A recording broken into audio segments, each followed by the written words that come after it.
Alright, this is Chris with the Card Caddy.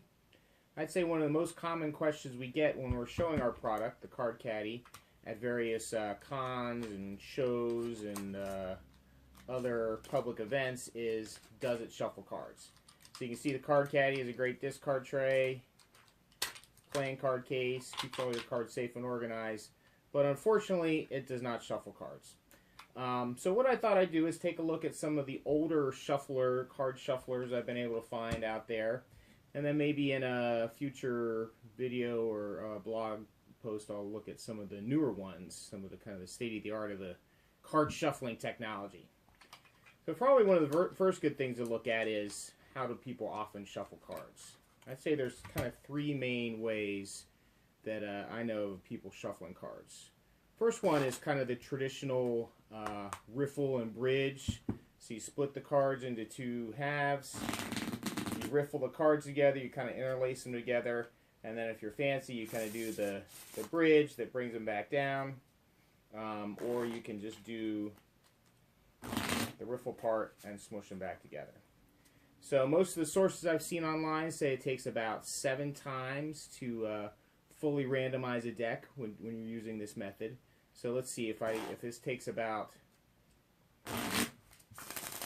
maybe 5-6 seconds to do that.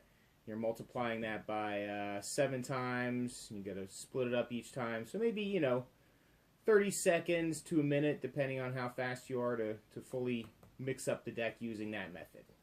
So that's the riffle and bridge method. Then there's another one called the Sift method, where you're kind of use this and you take little chunks of cards and you sift them back and forth. It's called an overhand shuffle sometimes. And what you're doing is you're taking little clumps of cards and just breaking them up and kind of moving them around in the deck.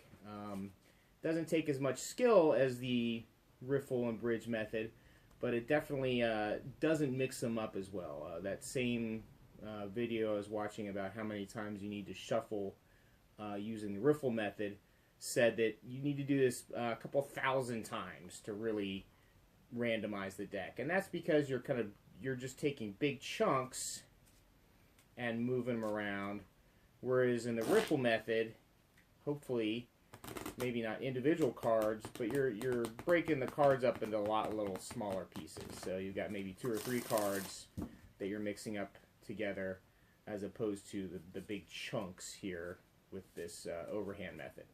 So that's the second main method I've seen people use a lot for shuffling cards. And probably the one that you learned maybe first as a kid is the Scramble, maybe the Smoosh. A lot of times in casinos and stuff, they'll call this the Wash.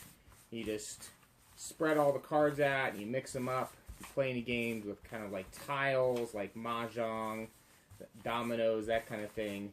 This is the method you do. You do this for also about a minute is probably a good time period to really randomize those cards, and then you simply just kind of gather them all back into a big pile. So this one doesn't really take any skill, but it takes a lot of table space, and it's kind of messy, and you can sometimes mush the cards next to each other. So there's some advantages and disadvantages to each method. So let's take a look at some of the card shufflers. So let's say that you don't want to do the smush. You want to get your cards a little bit better randomized than the overhand method, and maybe you have young kids or people with joint problems that can't do the bridge and riffle method on their own. There are patents going back to the early 1800s for kind of automated mechanical card shufflers. I'm going to show a couple of the ones that are kind of more vintage, of maybe like the 1940s or 50s. One that's a little more recent but is discontinued. And then, like I said, maybe in a future video we'll look at some other ones. So this is one that I actually had in my game room. I have a lot of old stuff in my house that I kind of inherited. This is a nice solid metal card shuffler. It's going to kind of use the riffle method. So you've got to break your cards into the 2 halves, kind of get them on these little ledges here, Get it all lined up. And then you flip over the lever here and push it down and mix up your cards. And then you kind of have to do the push the cards back together by yourself. So I'll make one note. I'm using a deck of Denexa brand cards. These are really nice, all plastic cards. They've got a nice, really nice feel. They shuffle easily. They slide really well. But I also have a couple other different kinds of decks. So I've got a just a standard old bicycle U.S. playing cards deck. So this is kind of the standard card that you may deck of cards you may buy in wherever you buy your cards. Big box store, convenience store, all that kind of stuff. So let's see how they do on the good old cast metal shuffler here. We got them lined up. Push it down. And you can see some of the disadvantages from that last run here. So sometimes these cards will get bound up in here. You probably noticed when I first did it, I had a big clump of cards at the end that didn't get really mixed up.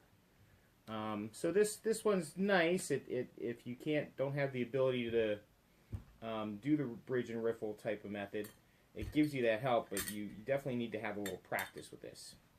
So we've done the all plastic ones, we've done the standard bicycle ones, and now I've got some original Uno cards. So this is the very first Card Caddy I ever made. And I keep a really old deck Uno cards in here, so these are kind of real beat up, and as you probably know, it's harder to shuffle older cards than it is newer ones. They aren't as slippery, they don't kind of spring back as well, so we'll see how the good old metal shuffler works on the old Uno deck. So you want to try and get these as even as possible. Swing the little lever down. Not too bad. So this side looked like it kind of went down a little bit further. You got this piece here that didn't get mixed in, but it looks like it did pretty well. But the big problem with these is they don't slide very well anymore, so you got to kind of work them back together. So overall, not too bad. Does the job pretty well, but a little bit more work. You got to take them out, push them together, break them apart again. And that's kind of the similar story with this shuffler. This is I don't think there's a brand name on it. But again, this just is an aid to help you do the bridge and riffle method. You've got two little arms kind of that hold the two halves of the deck. They're spring-loaded, so they kind of give you a little resistance, and they've got that nice gear there to make sure you move them together. So let's see how this one works with our different decks. We've got our nice Denexa deck, and this one you just kind of load in the cards like this so that they'll get wedged in there, and then they'll riffle against like that. So if I'm doing this without the video, I have it more towards me so that the cards don't really kind of fall out right on the table. You have it positioned like this so that you'd be able to kind of see them, but no one else will be seeing them. So that's how that works with the plastic deck. And let's see how this one works with the standard bicycle cards. Got them loaded up in there. It works pretty well, but again, you're seeing the problem with these type of shufflers is they get kind of jammed up easily. You got to pick them all apart, reset it, kind of do all the stuff that's a little bit of a hassle with these riffler type shufflers. So again, you know, if you can't shuffle, if you've got some sort of skill or physical issue that makes it so you can't shuffle, these type of ones definitely help you out a good bit. Now let's try the Uno deck. So one good thing about these, both of these ones, is that you'll see that the Uno deck is substantially bigger than a standard deck. It's pretty much a 2 decks worth of cards. So that is sometimes harder to manually shuffle such a big deck. But both this one and this plastic one will take bigger deck sizes. And we'll see how well it does the shuffle. That went pretty well. That was pretty nice on that one. Did a little bit slower. But again, with these older cards, it's a little tougher to push them back together because they've kind of gripped on each other for a long time. So those are the two ones, the two kind of vintage ones that I had. They simulate the riffle method. You know, they both work fairly well, but they both can get bound up, kind of get a little clumpy, and they shoot a bunch of cards out at first. But you know, some solid assistance for what you need. But I have to add, I've never really been able to find newer versions of these out there. If you look online for automatic card shufflers, you really only find one kind. It's the one that's like kind of this big box. It's usually battery operated, although sometimes there's ones with a hand crank, and it like shoots out cards from alternating piles into one pile. So it's kind of like the riffle method. But that's really the only one that you're able to find nowadays when you look up, you know, when you're looking for new card shufflers.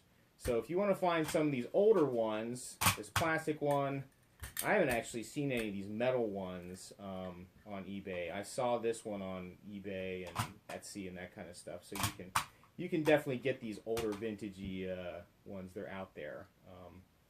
And then this one I found was an interesting one. This was made by Hasbro. It kind of came in this little package, and it's called Shake and Shuffle or Shake Shuffler. And it's packaged with a deck of cards, and it has some instructions for 4 or 5 different games in here. But the hook behind this was it also acts as a case. So with my product, that's a definite thing that I was interested in. It's like, oh, this is a nice solid case, and it's not substantially bigger than my Card Caddy case. But the thing is, it is only a bridge size deck of cards in here. So you pop this open, comes with its own cards, but as you can see, they are just bridge sized. So bridge size cards are slightly smaller than the standard poker size cards. But if you are, this is just a standard deck. And if you want to use this shuffler, you just have to realize that it only takes the bridge size cards. So the idea behind this shuffler is that you have the kind of this bottom area, and then you have a series of ribs in here that when you're going to shake the cards, they get kind of broken up into different chunks, kind of like the overhand or sifting method, and then they fall back in a different position than when they started. So you kind of slide this back together, you pop that on there, and then you just shake it. So slowing down, you'll see that like the cards go up into here and then come back down, or they're supposed to anyway. Because you can kind of see you've got some cards stuck in the top. So maybe we can get them loose. Maybe not. We got them all out of the bottom at least. But there we go. They're all out of the top. They're all on the bottom. And we get the cards out. And I didn't start them fully suited and everything, but when I've done this, the shuffle is fairly clumpy. So you'll get like a chunk of cards of maybe 2 through 5 of hearts and that kind of thing. If you started out with it fully suited, you'll see that it doesn't quite get the mixing that the riffle method does. But again, if you can't or don't want to do shuffling by hand, this is another alternative to do that. And like I said, it has this nice feature where it is also the case. So this would be great, for kids. But the interesting thing about this is I had to get this used as well. On the packaging, it was dated 2009, and I haven't seen any new versions of this available anywhere. So I think Hasbro kind of gave up on this idea, probably because the whole thing with the cards getting stuck in the ribs and you know, just probably there were a lot of bad reviews of it on Amazon and some of the other places online. But it's out there. You may be able to find these as well, kind of looking around. And yeah, in the next video, we'll take a look at some of the bigger automatic shufflers and see how they stack up. So thanks for watching.